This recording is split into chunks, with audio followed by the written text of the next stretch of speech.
How's it going, everyone?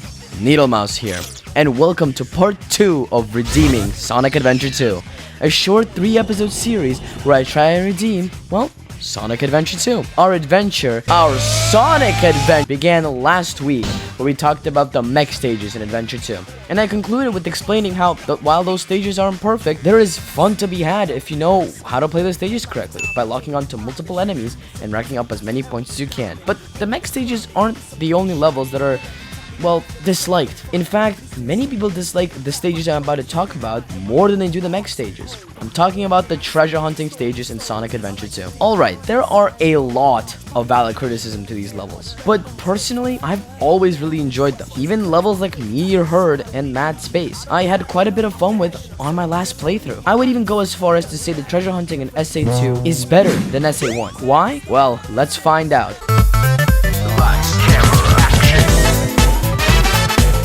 But to understand the treasure hunting stages, we must once again go back in time to 1998 when Sonic Adventure first released.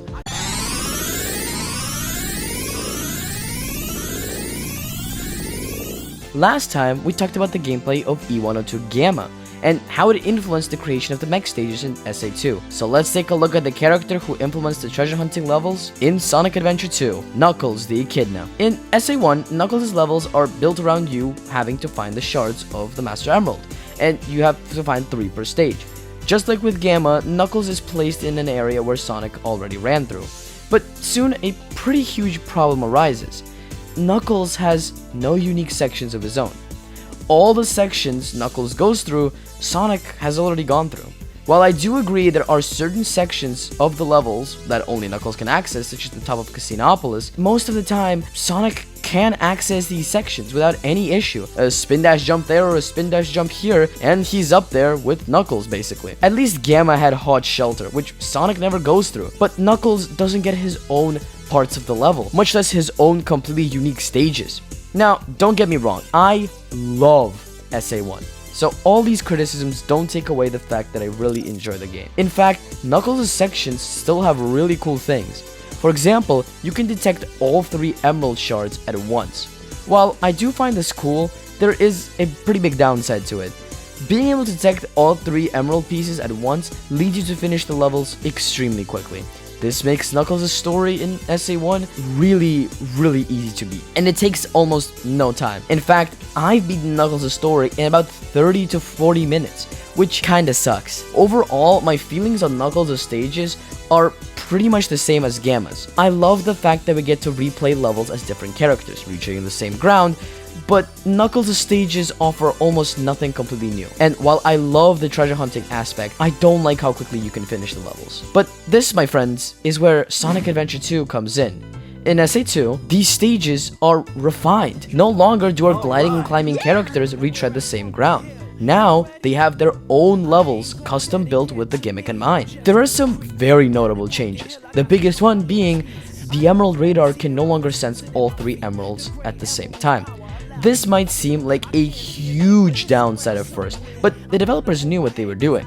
Sonic Team isn't as stupid as they look, well, most of the time. The emeralds now all spawn in close proximity to each other, instead of the opposite sides of the map. This leads to longer levels that don't take about 30 seconds to beat, like the Knuckles levels in SA1. Now, I can already hear people yelling and typing on their keyboards, but what about Mad Space and Meteor Herd? They take a long time. I personally never experienced this with both levels, and I've played them lots of times. I have 100 SA2 after all. Either I'm very lucky, or it's a skill issue.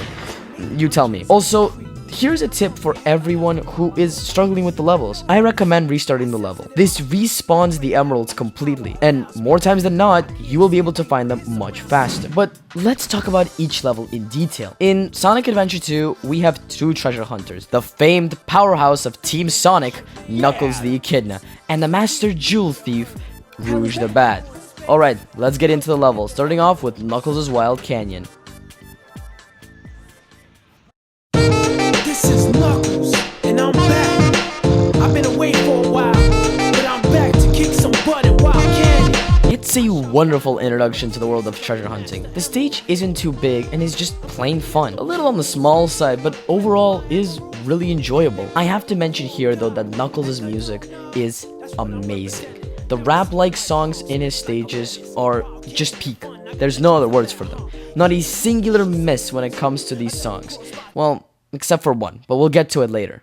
But speaking of amazing songs, this next stage has to be one of the most iconic pieces in Sonic history. Pumpkin Hill, baby.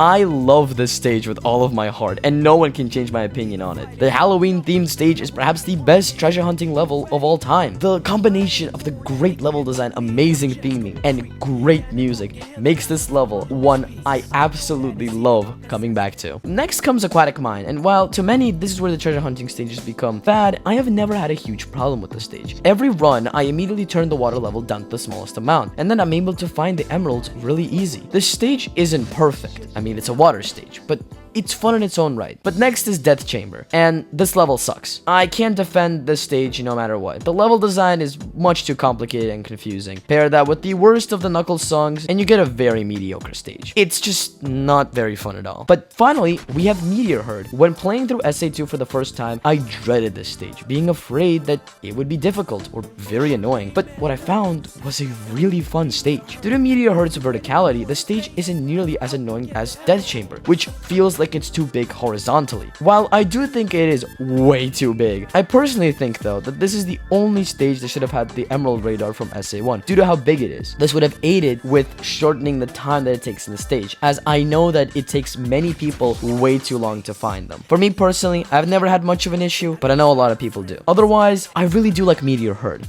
It's a great stage, and space levels are always fire in Sonic. When it comes to Rouge's levels, I find them mostly to be worse than Knuckles'. There are great ones, but most aren't. Starting off with Dry Lagoon. First of all, how can a lagoon be dry? Like, I'm honestly curious. Is that like just like a bed with no water in it? How does this work? But second, this stage is just okay. Comparing to Knuckles' opening stage, it's much worse due to its gimmick. In order to find some of the emerald pieces, you have to free a turtle. To do that, you have to destroy some gun mechs. After that, the turtle will go into a small pond, where then you have to guide Rouge to jump onto it and then hit the action button. On my first playthrough of SA2, I was very confused on what to do exactly. I just ran around the stage not knowing exactly what to do until I accidentally destroyed one of the gun mechs, somehow figured out that I had to go down and found a whole new stage. After that though, there is also a chance an emerald shard will spawn in this underwater section, and in order to get that, you have to grab onto a second turtle.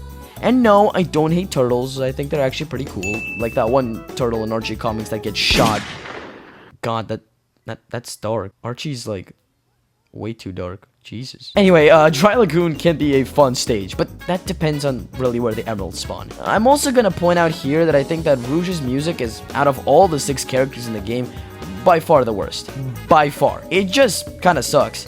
Mad Space is the only somewhat good song, but otherwise, the main theme and the stage music kinda suck. But anyway, what's next? Oh. Egg Quarters sucks. Can we move on now? No? I have to explain why this sucks? Fine. So, Egg Quarters. It's just as bad as Death Chamber, except it's the second Rouge level, which gives the player, if they start Dark Story, no time whatsoever to get used to the way treasure hunting works. At least with Knuckles, you get a couple stages to get you used to this playstyle. With Rouge, it's your second level, you're instantly thrown into it, and it sucks. It just sucks. I have never, and will never, enjoy this stage, no matter what. This is the worst treasure hunting stage in SA2, and is probably the worst treasure hunting stage in Sonic history. It's not even close, honestly. Security Hall, the stage exists. Not only does the stage have a stupid time limit, sometimes the Chaos Emeralds, yeah, due to the lore, you find the Chaos Emeralds, not Master Emeralds, blah blah blah, yeah, will spawn in these vaults. To open these vaults, you have to press these switches on the top part of the level. Problem is, these switches are hard and annoying to find on your first playthrough of the game. This caused me to restart the level so many times, and it was infuriating, until of course I figured out what all the switches were, and it was pretty much smooth sailing from there. And finally, we have Mad Space. I expected the stage to be a horror show, the worst of them all, but I came out pleasantly surprised. While Mad Space isn't the best of Rouge's levels, I kinda like it. The only 2 things I don't enjoy are, first, the way you get off planets, as the gravity is really annoying, and second, the same reason I said for Meteor Herd. But otherwise, Mad Space is actually kind of fire. Pair that with actually good music and you get a great treasure hunting stage. Those are all the treasure hunting stages in SA2. Out of the 9 in the game, only 2 are bad and or mediocre. There is quite a bit of fun to have with these. While I do think Knuckles' stages in SA1 are amazing, I think SA2 really refined these stages. And that, my friends, is why I think treasure hunting in SA2 is better than SA1. While both have their upsides and downsides, in the end, I think SA2 takes the ground as the game with the better treasure hunting. But that's all there is today, guys. I hope you enjoyed that video, and tune in next time where we finally end this series with a very special guest. I hope you guys are having a wonderful day wherever you are in the world, and I'll see you all next time. Ciao!